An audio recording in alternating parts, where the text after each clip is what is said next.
So guys, from our today's session, we will be starting a complete new module in Excel where we will be discussing about different functions that are there in Excel. So guys, Excel has a lot of functions, whether it be text functions, date functions, or you want numeric functions, scientific functions, trigonometric functions. In our today's session, we will be talking about some functions related to the text functions which will later allow you to clean your data.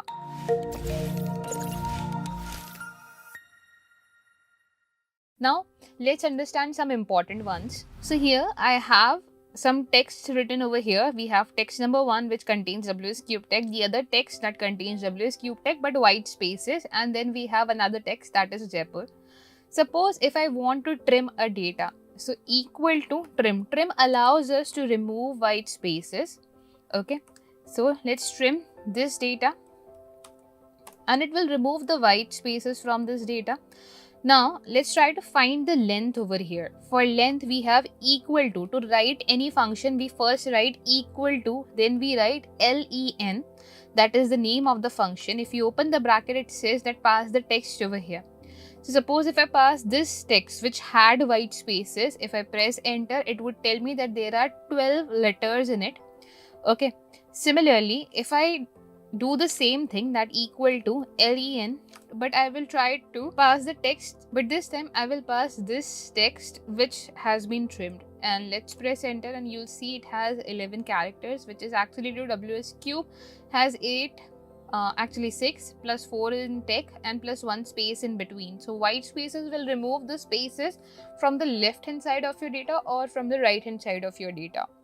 Then we have upper function. Upper function allows us to convert our text into upper cases, that is equals to. Suppose if I write equal to upper and let's pass our text over here, this is our text. If I press enter, it will be converted into upper cases. Similarly, lower converts it into a lower case. So lower and this text, and we have a lower case. We actually have a lot of text functions. If you'll go to formulas in the text function, you'll find many of them. We are discussing some of the important ones. Proper allows us to convert our first character into capital. For example, equal to proper. Okay, proper, and I'm choosing this text which I have kept in lower. And if I press enter, see, it would convert the first letter of each word into capital. That means it's making it a title. So if you want to make a title, like if you have first name and last name and you want to convert the first letter of each word into capital, in that case you need to use proper. Then we have left. Left allows us to retrieve the data on the left hand side of our text. For example, if we write left and then we pass text, we need to define how many characters we want. Let's say I want only 2 characters. It would give me ws. For right, again the very same method, equal to right. Again the same text, but this time let's say I want to extract 4 characters. If I press enter, it will give me tech. For mid, I need to write equal to mid and text. This is our text. Now it says start number. From which number do you need to start? I need to start from number 3, that is C. How many characters do I want? I want 4 characters. So comma 4 characters. Close the bracket, press enter, and you'll get cube. So left will give us ws. That means if you pass 2 characters in it, it's giving us ws. Right is giving us tech, and the mid one is giving us cube. Concat. Concat allows us to concatenate our data. Suppose if you have data in 2 to 3 different columns, in that case you can use concat method. To use concat method, all you need to do is write concat. What do you want to concatenate? Concatenate means to join your data. So I want to concatenate ws, first cube, comma, then tech. And if I close it, this is how it would look like. If you want to pass a space in between, you can pass a space in between in this way. Like if I put a comma over here and if I pass the space in double quotation like this, it would give me WsCube space tech. So this is how concatenate function works. You can pass it to different columns as well, and you can do it in a table as well. Find function. Find function allows us to find the index of a particular value. For example, equal to find. First, what do we need to find? We need to find, let's say, alphabet C. Okay. In which text? In this text. Okay. Comma. If you want, we can provide the start number as well. If you don't want, we can just close it like this and it will tell us that small c is on number 10. So as you can see, it is case sensitive because we have written small c over here. It's case sensitive. If I change it to capital C, it would tell me that it is on position number 3. Okay, that means find is case sensitive. While at the same time, if I go for search, equal to search, find text, I want to find C. Within text, this one. Okay, even though I have written small c, it will still tell me that it is on position number 3. That means search is not case sensitive. Find is case sensitive, search is not case sensitive. Okay. Next, we have replace function over here. Replace allows us to obviously replace our data, but it works in a different way. Okay, first of all, you pass the old text. What is your old text? So let's say WsCube Tech is my old text. Start number from where you want to start replacing. Or let's not take WsCube Tech, let's take Jaipur. Okay. A start number, from which number you want to start replacing. From number 1. How many characters do you want to replace? I want to replace 3 characters. With what value you want to replace it? You need to provide a new text. So I want to replace it with JODH, and if I close it, it gives me Jodhpur. That means JAI has been replaced with JODH. That is how replace works. But here you need to provide which character you want to replace. But in here you need to provide the start number, the number of characters you want to replace, and the text that you want to replace. While how substitute works is that equals to substitute. You just need to pass the text, that this is our text. What is our old text? JAI is our old text. What do you want to replace it with? JODH I want to replace it with. And if I press enter, okay, I guess I've made a little mistake. Okay, I haven't closed it with double quotes. And now Jaipur has been replaced with Jodhpur. See, there is a huge difference between both of them. Okay, both are replacing, that is true. But in this one, you can tell that from which number you want to start replacing, how many characters do you need to replace. While in this one, you can replace directly while writing the old text and the new text. So guys, in our previous session, we have talked about text functions in Excel. In our today's session, we will be discussing about how we can write if-else function, conditional statements, how we can write conditional statements, how we can use and or and not operators in Excel.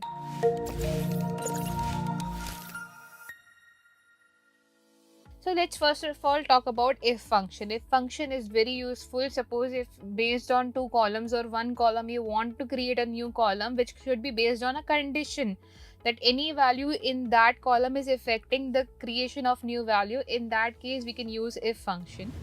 For example, suppose if the marks are given over here and I want to see how many students have passed or failed. So instead of writing, like, let's say the criteria of passing is the mark should be greater than 50. Okay, so I won't be writing it like this, that this person is failed, this person is passed, by checking each value. What if there are hundreds of values? In that case, we can use if function. How does if function works? Let's have a look at that. For that, we'll write equal to if. We'll give a logical test. As soon as we open a bracket, we'll give a logical test. The logical test would be this marks, that if this marks are greater than 50, or you can give greater than equal to 50. In that condition, the person is passed. So it says value if true. If value is true, that person is passed. Else, what if it is false? In that case, the person fails. Okay, let's press enter. The first guy failed, and let's now drag it till the end. And now you can see this one is passed, this one is passed, this one is failed because the marks are less than 50. Here also the marks are less than 50. That's why this person failed. Okay, this is how if function works. Okay, so maybe let's call it result. Okay, similarly, let's take again another criteria. Let's say there's a hackathon in a college. Okay, and only those who have scored greater than 80 and who are from computer science branch, only they can participate in this hackathon. Those who have scored greater than, let's keep the criteria a little simpler, those who have scored greater than 70 and computer science. So what 2 things are mandatory? It should be computer science that their branch should be computer science and their mark should be greater than 70. In that case, if I start with equal to if, as you can see, I only have one logical test over here.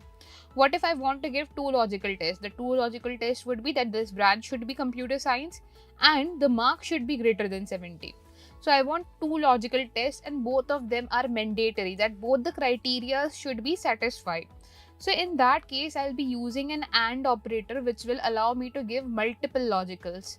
The first logical over here would be that this branch, this should be equal to computer science, comma, these marks, they should be greater than equal to 70. Close it.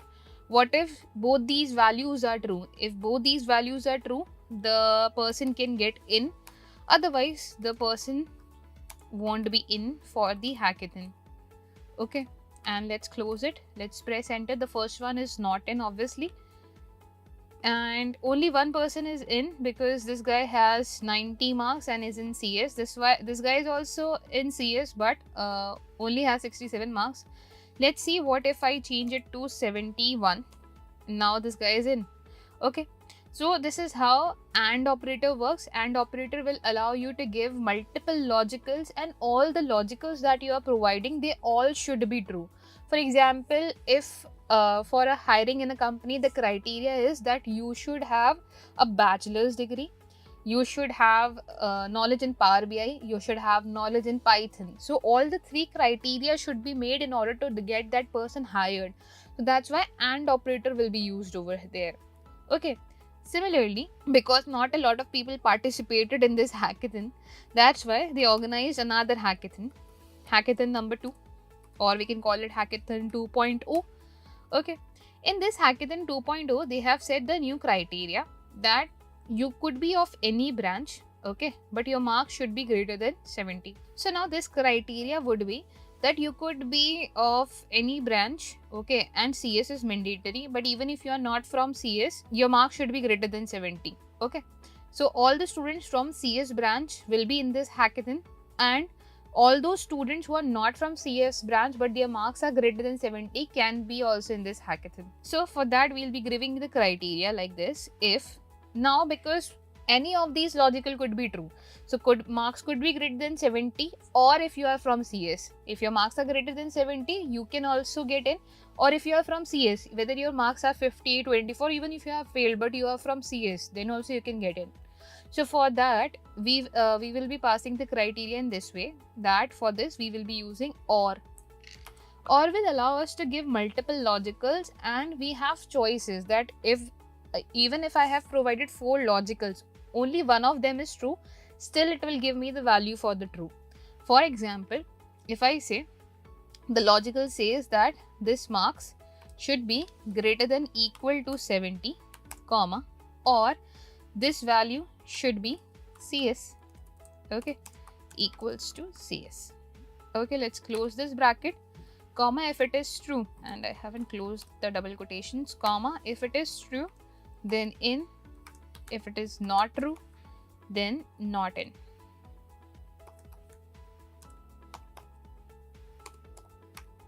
And let's close the bracket as well. Okay, I might have made a little mistake, double quotation, and I need to put double quotations on both the sides. Now this person is not in, but if I drag, now a lot of people are in. This guy is also in. Why this guy is in? Because he is in double E but his marks are more than 70. This guy is in mechanical but his marks is greater than 70. Okay, so that's why they all are in. So in simple words, OR means, suppose if again there is a hiring in a company, they say you have done any bachelor's degree, then you can apply for the job. Now any bachelor's degree could be BTech, BCA, B.Ed or BCom. It could be any bachelor's degree. Okay, so if you have completed any of these 4 degrees, that means any of these logicals are satisfied, any of these values are true, that means you can apply for it. And in this case, if any of these 2 logicals, that is that your branch should be CS and your mark should be greater than 70, if any of these 2 logicals is true, that means that person can come into the hackathon, otherwise he cannot. So this is how OR operator works. Now let's move ahead and talk about nested if statement along with AND or.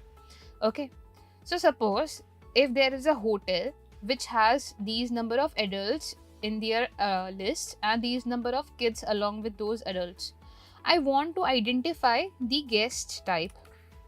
Okay, this guest type could be a single person.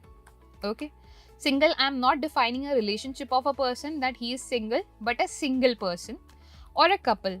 Again, I'm not defining a relationship of a person. A couple means that there are a pair of people. It could be two guys, two girls, or a couple. And then there could be a family. Okay, for a single, the criteria is that it should be one person and no kids. For a couple, the criteria is it should be two people and no kids. Okay, and for a family, it can be more than two people and more than kids as well. Okay, even if there are two people and two kids, that also serves in the category of family.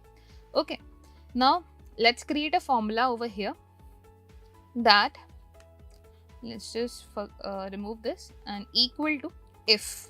Okay, so first of all, let's write it for singles. Okay, for single, the criteria would be that if, and because we need two logicals over here, it is important for a single that this value should be equal to 1, comma, and this value should be equal to 0.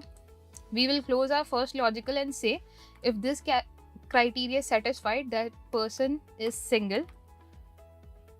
Okay, if false, now we do not need to write for false because we need to identify for the couple and family as well. So instead of false, we'll again write if. Another logical test. Now let's go for couple. So for couple, it's important that this should be 2 and this should be 0. Okay, so if, we'll give a logical test and both of them should be satisfied. So I'll be writing and this value is equal to 2, comma, and this value is equal to 0. In that condition, that guest is a couple. Okay, remaining of them are family. Simple as that. And I believe, okay, I haven't closed the last bracket. Let's press enter. The first one is couple, makes sense. And let's drag it down up to here. This one is family because there are 2 people with 1 kid. 4 people with 1 kid is a family. 3 people with 2 kids are a family. 4 people, 0 kids are also could be a family. 1 is a family. Okay, we don't think 1 should be a family. Let's check it once again. Okay, by mistake I have used comma instead of equal to. Let's press the enter again and let's drag it to the bottom again. So now this guy is single. We have a couple here, where is a family, single. So guys, in a previous session we have discussed about if condition and how and or operators works along with the if condition. In our today's session, we will be discussing about date and time functions in Excel.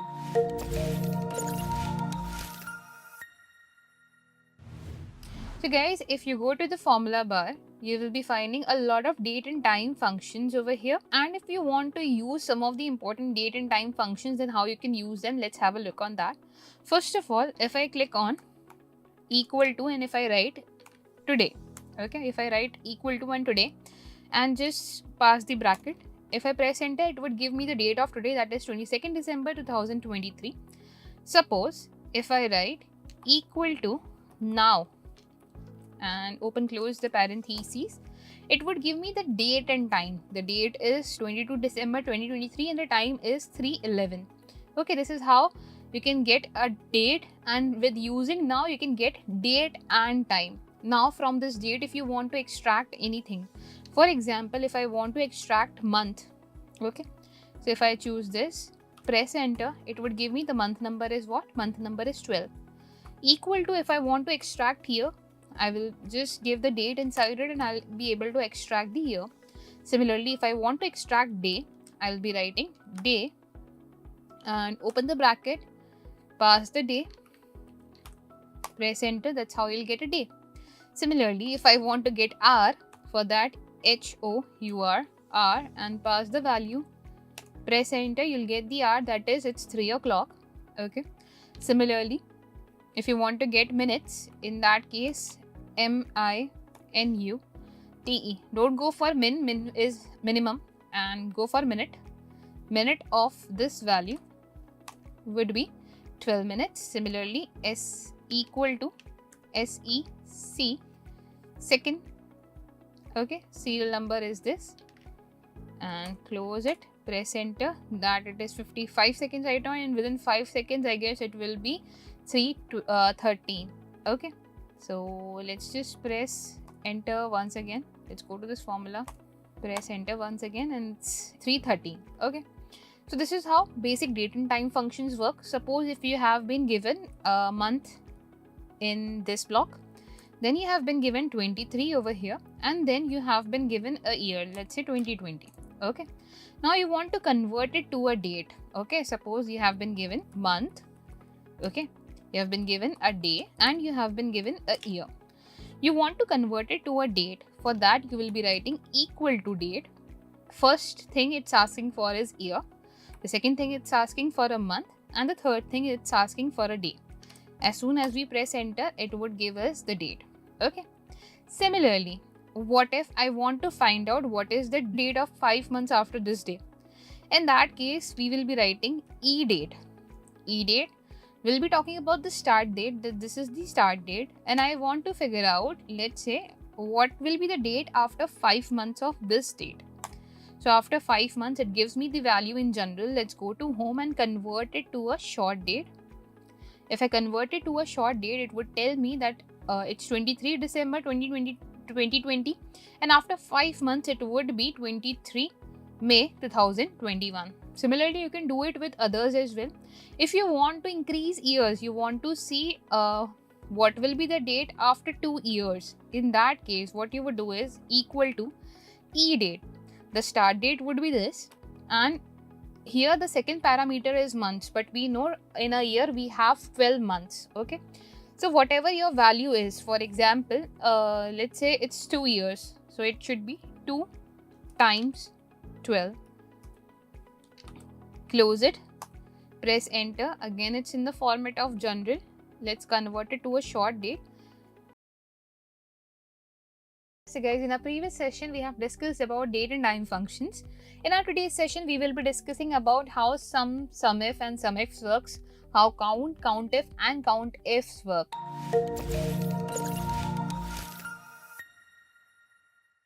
So if you want to find out the sum of something, using if condition, or if you want to find the count of something, use a if condition. For example, I want to find the sum of amount, but when the category is bills or the category is clothes, then how do I find it? We will be finding that out in this video. So let's get started, guys. First of all, let's talk about count. Okay, I'll be using count over here. We have COUNTIF and we have COUNTIFS. Okay, so let's discuss all of them one by one. First of all, let's talk about count. Equal to count. Count will allow us to count the values, that how many total values are here in this table. As soon as I press enter, it would give me 22. Not just table. Suppose if I have a range as well, if I have written 45, 67, 78, 34, 5, and if I write equal to count of, if I open the brackets, put these values, close it and press enter, it would tell me there are 4 values over here. But what if I write equal to count of, okay, equal to count of category?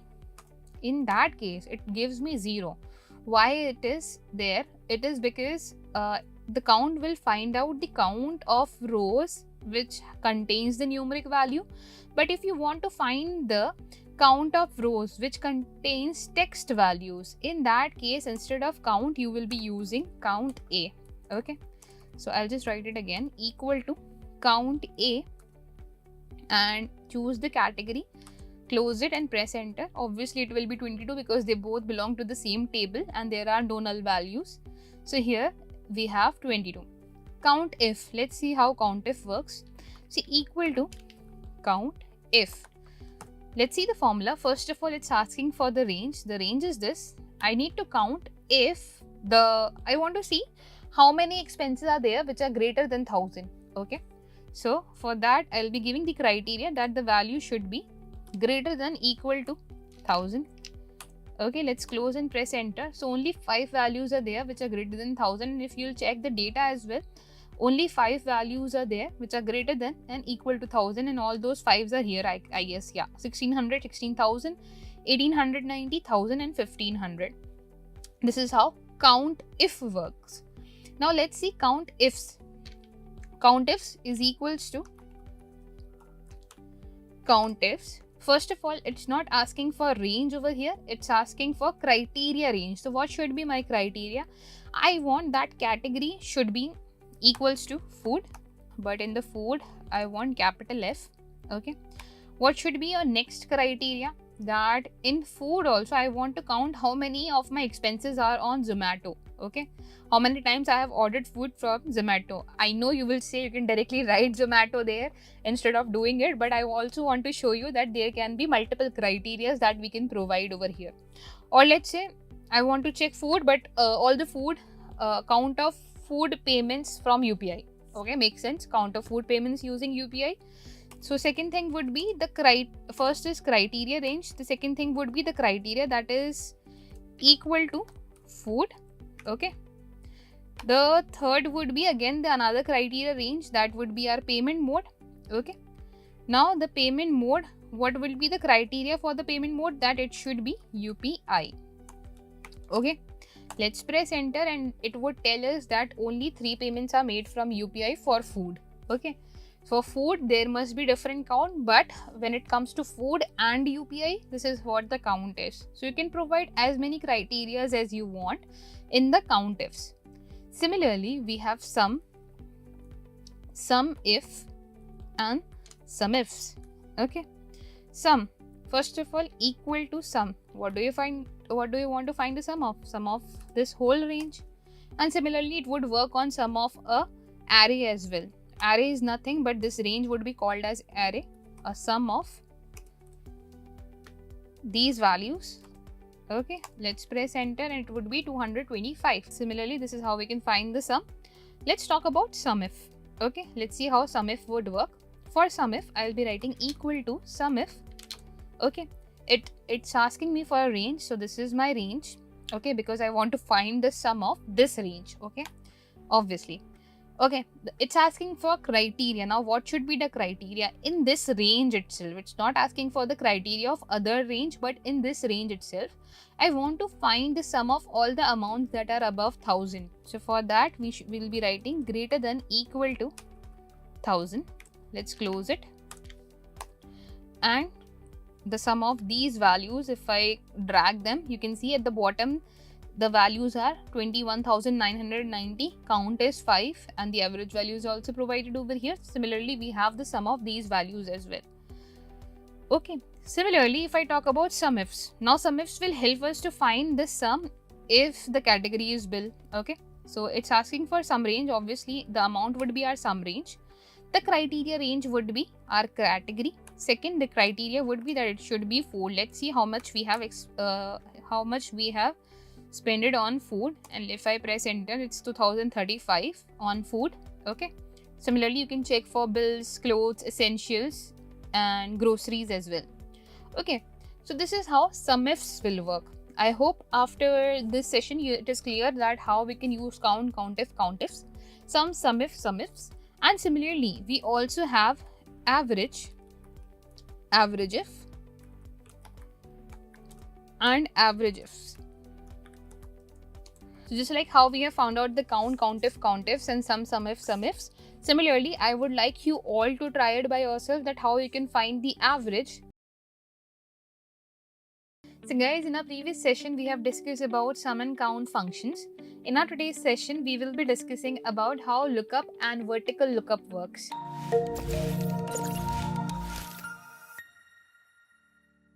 So guys, let's understand how lookup and vertical lookup works. First of all, we are working on lookup, so let's write grades instead of that. Lookup functions, first of all, we are understanding lookup function. For a lookup function, we need to write equal to lookup.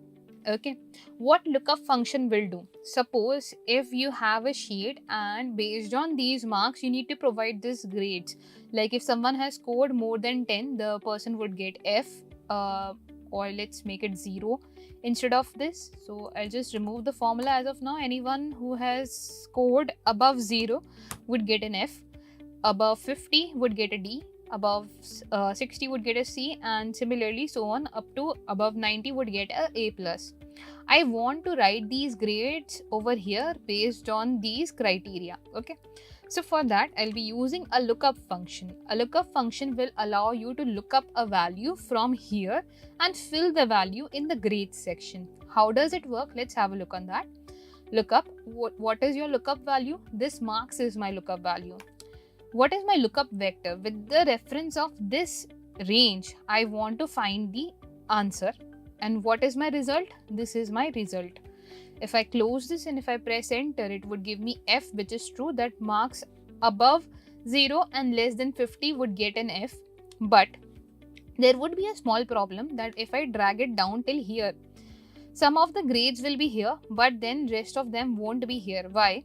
This will happen because if you can see in F, the range is F3 to F8. That means F3 to F8. Okay, here if I see the range is F7 to F12, which is what? This to F12, which is not true. That means this range should be fixed. Okay, our formula, these value, our mark should change, but this range, this should be fixed over here. So for that, what we'll do, I'll just write the formula once again, and I'll be writing lookup. My lookup value is this. That means this will change. But what should be fixed? My lookup vector should be fixed. So choose this and click on F4. In your keyboard, you have F4. So click on F4, which will put a $sign, which means that this range is fixed. Now this formula will not go down for this particular range, comma. Similarly, the grades are fixed as well. So choose them and F4 again to fix them. Okay. Close the bracket and press enter. Now the first value is F, and if I drag it down till here, this is how it works.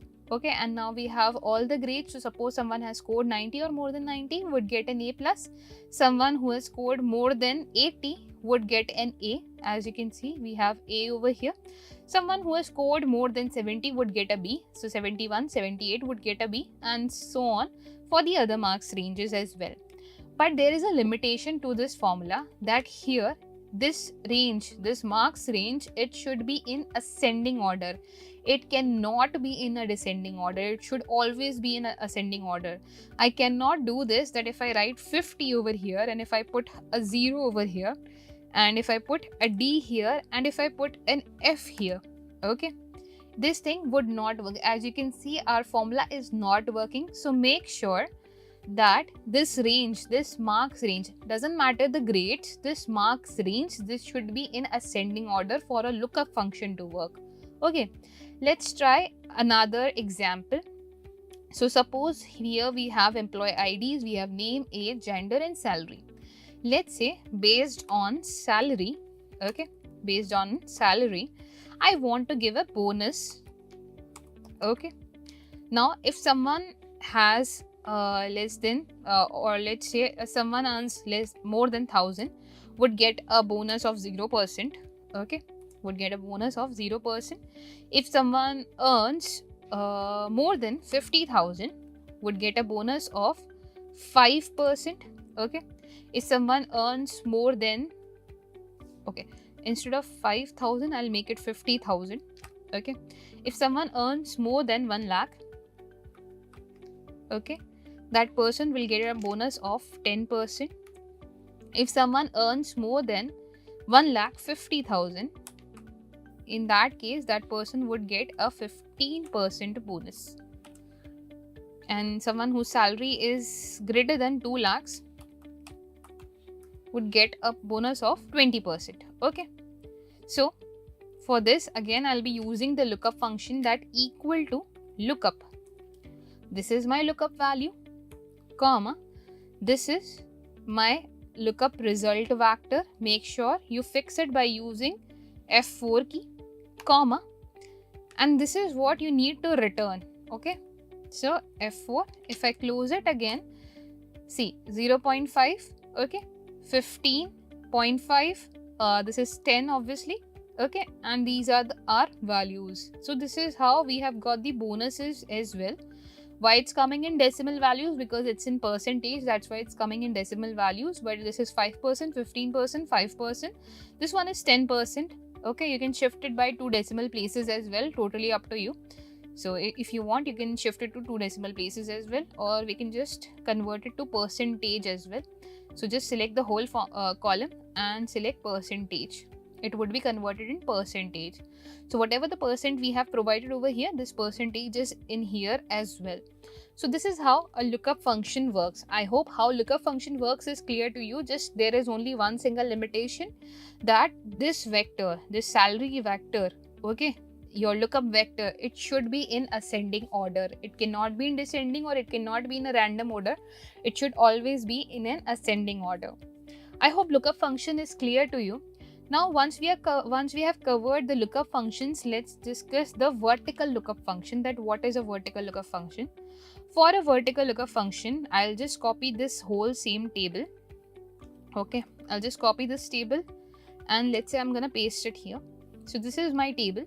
Okay, what a vertical lookup will do, so suppose if you have any person's employee ID, based on the employee ID, it will provide us the name or age or gender or salary of that person. Let's see how. Suppose if we have E0 and 1639, 1639. Okay, and it's not 0, so let's make it 0. Okay, this is the employee ID of someone. Okay, obviously in a company we'll have thousands of data or hundreds of data. Here we just have this much of data, and suppose if we have the employee ID and I want to find, on the basis of employee ID, I want to find the salary of that person or the name of that person. How we can do it? With using vertical lookup. Vertical lookup means when you have a vertical table, we use vertical lookup. When we have a horizontal table, we use horizontal lookup. Although in many of the cases we do not have the horizontal tables, that's why we are going for a vertical lookup approach over here. Is equals to Vlookup. Vlookup, it's asking for your lookup value. So guys, this is my lookup value. This is the value that I want to find. Where will I find this? Okay, it's asking me for the table array. So this is my table array. In this whole table, I'll be able to find it. And I guess it's not a table yet. So let me just close it, because I have copied the values from there. I'm not sure if it is a table. Okay, now it will be a table. So now again, if I use Vlookup, so we have vertical lookup. This is our lookup value. Okay, where will I find this lookup value? In this whole table. Okay, column index, that what is your result. Okay, so this is my index 1, index 2, index 3, index 4 and index 5. My result lies in 5th column. Okay, and I want an exact match which is false. Okay, so you can, for false you can write 0 as well, or you can write false as well. So it's asking, do you want the approximate match of a value, or do you want the exact match of a value? So I want the exact match. For exact match you can write 0 as well, or you can write false as well. If I press on enter, it says not available. Let's just check it again. If we have missed something, lookup value, we have array, we have column index, and we have range. Okay, it's saying this because we do not have anyone with 1638 employee ID. We do have someone with 1639, that is Joshua Gupta, and his salary is 50,994. Okay, similarly, what if I wanted to find his name? Okay, the name of the person whose employee ID is being mentioned over here. Okay, so for that I'll again write equals to and vertical lookup, Vlookup, lookup value. This is my lookup value. Okay, what is my table? This whole thing is my table, comma, my column index. This time name lies in index number 2, that means column number 2. Okay, and I want the exact match, so 0, press enter. Now I have the name of the person whose ID has been mentioned over here. What if I change the ID? Suppose if I put 1550. So if I write 1550, the formula is dynamic. It will change the name of the person. 1550 is Theodore Din, and here we have the value. See, if I would have found it with the help of a name, there can be 2 people with 1 name, right? So if I would have find it with a name, it wouldn't have worked. So that is one of the limitations, that you should not have unique values. That means whenever you are using this formula, your lookup value should be a unique value. It should not be a duplicate value.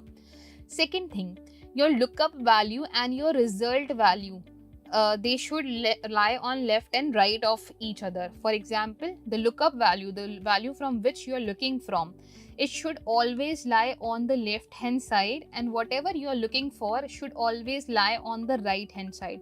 Whether it's name, whether it's age, whether it's gender, or whether it's salary. You cannot find the name of a person from salary by using Vlookup. For that we have Xlookup or index match that we will be learning about in our upcoming videos. But as of now, this is the limitation of vertical lookup, that from name you cannot find employer ID, or from salary you cannot find the name or age or gender of a person.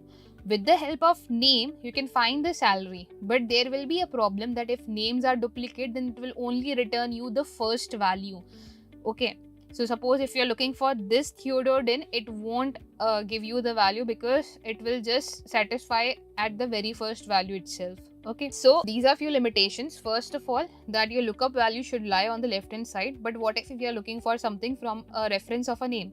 So from a name, if I want to find out the age, okay, so equal to lookup, actually vertical lookup. How the formula would change, also have a look on that vertical lookup. This is my lookup value, not table array. Now the problem with the table array also is there.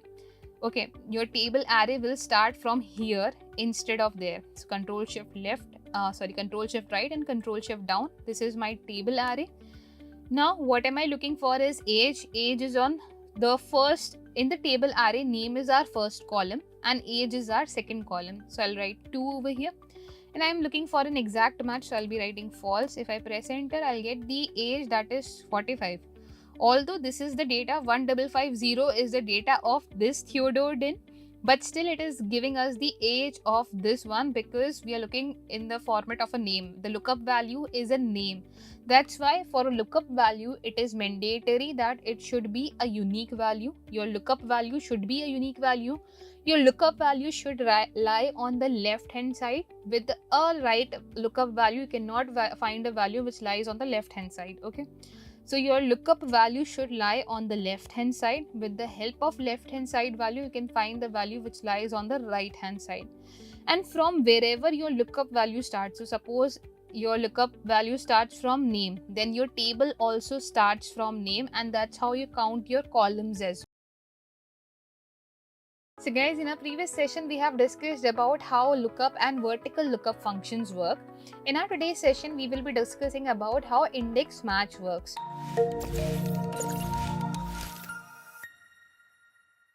So guys, if you're struggling with the Vlookup, if you're struggling with the vertical lookup, because it has many limitations. For example, you cannot find the data from the reference of a column which is on the right hand side and the data lies in your left. You cannot find that. Also, we need unique values for it.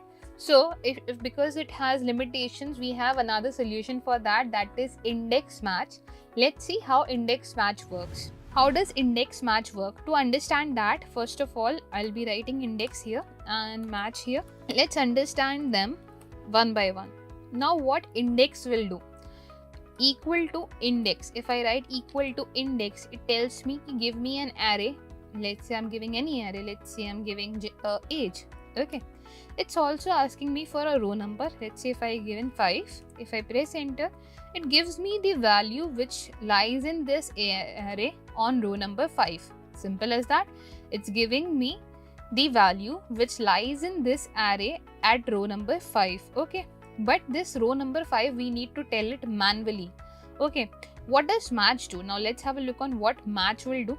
Equal to match. Lookup value. This is my lookup value. Where will I find this lookup value? As it is an employee ID, I will find it over here. Okay. Match type. I want the exact match. So for that, I'll be using 0. If I close it, press enter, it would give me 7. That means this employee ID lies in row number 7. If I check it, 1, 2, 3, 4, 5, 6, 7. 1550 is in row number 7. If I write the index of row number 7 over here. It will give me the age of a person who is on row number 7. That means the match of this person who is on row number 7 and the age of that person, right? Now, what if we combine this formula? What if I change it? Let's say if I put it to 1 or 0644. So this is for Ruby bands. Okay. If I change it, my match changes, but my index won't change because I have done it manually. I have written 7 manually, but if I write 6 over here, it would give me the age of Ruby bands, that is 61. But I have to do it manually. So what we will do, we'll combine index and match together. Match will give us the index and index will give us the value that is present on that index. Okay, let's combine them now. That equal to index. Let's see how does it work. From this lookup value, I want to find out, let's say name of a person, or let's say salary of a person. So first let's go with the name. Okay, from this value I want to find the name of a person. So because I want to find the name, I'll pass the array. Now I do not want to tell the row number because I want it to figure out the row number itself. For that, I'll be passing match over here. What match will do? Match will ask for the lookup value. This is my lookup value. I'll put a comma because we want to find from the employee ID. We'll write employee ID, comma, exact match 0. Let's close it. Let's close the another bracket as well. Let's press enter and you will see that employee 00644 is the employee ID of Ruby bands, and that's how we get the name. And now with the help of salary, let's try to find out the name of the person. Suppose if I write 50994, okay, 50994 is the salary, and with the help of this I want to find the name of the person. That means I want to find something that is on the left hand side, okay, which is not possible in case of vertical lookup. Okay, so let's do it with index match. That if I write index, what do I need to find? I need to find the name. Okay, now I cannot pass the row number because suppose if I have thousands of data, I won't be checking the row number like that. So I'll be passing match over here. For match, let's just write match. What's our lookup value? 50,990 is our lookup value. Where is our lookup array? The salary is our lookup array, comma, we want the exact match. Let's close it. Let's press enter. Okay, and okay, match and salary. Okay, let's press enter, and 50994 is the salary. Okay, not 00. 50994. Okay. So it gives me the name of the person, that 50994 is the salary of Joshua Gupta. So this is how, using index match, you can find the value which is on the left hand side or even on the right hand side. You just need to use index and match together. Index alone will provide you the value, and where to find the index? By using the match function, you can find the index of a particular row. So guys, in our previous session, we have discussed about index match. In our today's session, we will be discussing about how Xlookup works.